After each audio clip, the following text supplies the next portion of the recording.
Hello friends, if you're new to my channel, I'd like to welcome you.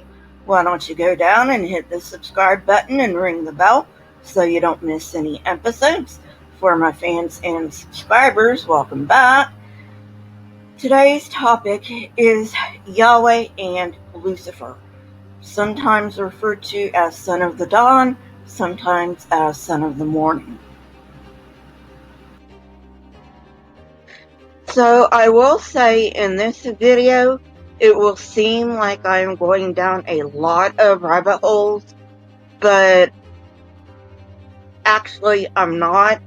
This is all information that you need to know in order to get the gist of what the Remythologization of Lucifer is. The idea of Satan as a fallen angel named Lucifer comes from Isaiah 14:12-15, an understanding that is presupposed in Luke 10:18 and found later in the writings of church fathers such as Origen and Eusebius. The fact of the matter is that this interpretation is a remythologization.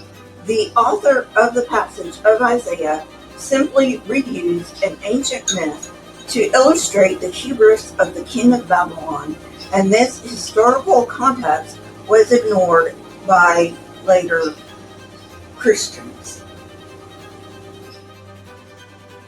The view that is most likely is that the shining one, son of the dawn, refers to Venus because it rises before dawn and eventually the sun outshines it. This view finds support in ancient versions of the text. The Targum, which is an ancient Aramaic translation of the Hebrew scriptures, translates this phrase as, "Who was resplendent among the sons of men as the bright star Venus among the stars." I should also point out that Christians who assume this passage refers to Satan do not read the very next two verses, Isaiah 14:16-17, which state, "Those who see you stare at you, they ponder your fate. Is that the man who shook the earth and made the kingdoms tremble? The man who made the world a wilderness, who overthrew its cities and would not let his captives go home." End quote. Since when is Satan anywhere in the Bible referred to as a man, especially in the New Testament?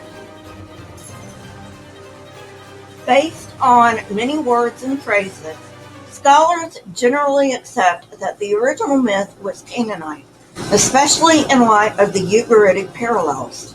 For instance, Mount Zaphon, referred to in Isaiah 14:13, is known from the Ugaritic texts as Baal's mountain. Another reference to Baal can be found in Isaiah 14:14, Part A. "I shall ascend above the heights of the clouds." One of Baal's names was Rider of the Clouds. Verse 14 also calls the God Most High, or Elyon, who Philos of Byblos and the Old Testament attest that he is the Jebusite god of Jerusalem. Genesis 14:18-20 and 22. Interestingly, Elyon is also equated with Yahweh, plus he appears as an Aramean deity in the Sapphire Treaty. It is important to remember that El is the father of the Canaanite pantheon. No myth is known where another god tries to usurp El's throne, but Baal has conflicts with many gods. This then suggests that we should look for the origin of this myth around the mythology of Baal. Because the rise and disappearance of Venus, the morning star, can be interpreted in terms of Canaanite myth, is it possible to identify Venus with a figure in Canaanite mythology? The god Aptar probably filled this role, though it isn't explicit. How do we come to this conclusion? South Arabia definitely identifies Aptar with Venus, but we need more. In the Ugaritic texts, as part of the Baal cycle, we have a Canaanite myth that tells of a failed attempt on Aptar's part to occupy Baal's throne on Mount Zaphon. This is most commonly thought by scholars to be the prototype of the myth contained in Isaiah 14:12-15. However, there are differences, and these are too great for us simply to equate the two myths. So, what are the differences? While the Shining One wants the throne because of arrogance and pride, Aptar has been appointed by El and Asherah. The Shining One is cast down, but Aptar realizes and accepts that he is unable to fill the throne and descends to earth of his own will. Isaiah presents the Shining One as stripped of all his power after his demise, whereas Aptar ruled on earth. However, myths have variations on the theme of inability to ascend the throne, so there is most likely a connection between the two. John Day suggests that the myth contained in Isaiah 14:12-15 was borrowed from the Jebusites. For support, he points to several factors that, taken together, make a plausible case. Isaiah 14:14 uses the name Elyon for God, which according to Genesis 14:19 and 22 was the Jebusite god of Jerusalem. Also, the very name of the city of Jerusalem points to this.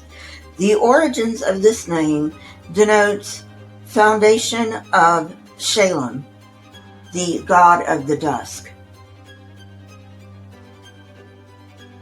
In Ugaritic mythology, Shahar, the dawn, and Shalem, the dusk, are brothers, twin sons of El.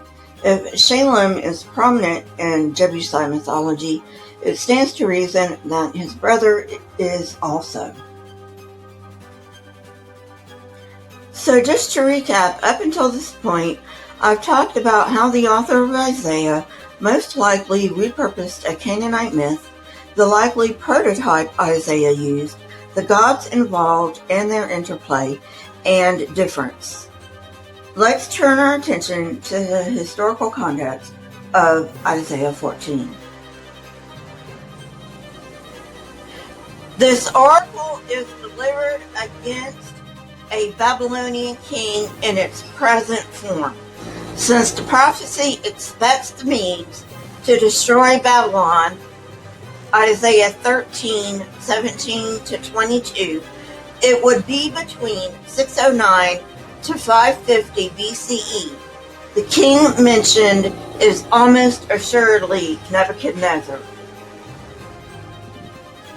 We can zero in at about 586 to 562 BCE, during which time Nebuchadnezzar was the most important king in the Near East.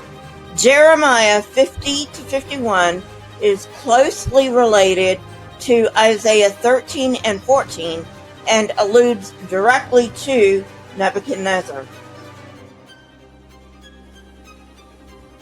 It should also be noted that Nebuchadnezzar has been referred to 2 different times in the Old Testament as cutting down the cedars of Lebanon. The first in Isaiah 14:8, and the second in Habakkuk 2:17. Well, friends, that's it for today. I hope you enjoyed it.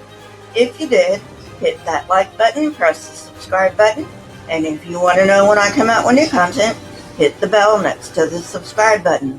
My Twitter, Discord, email, and PayPal links are in the description, along with the source that I used for this episode. If you wish to get in contact with me, Twitter is the best way, followed by email. Also, if you would, please leave comments in the comment section. Not only do I love hearing from you, but it also triggers the YouTube algorithm. If you have any requests, you may leave those down there as well. Keep learning and searching for truth.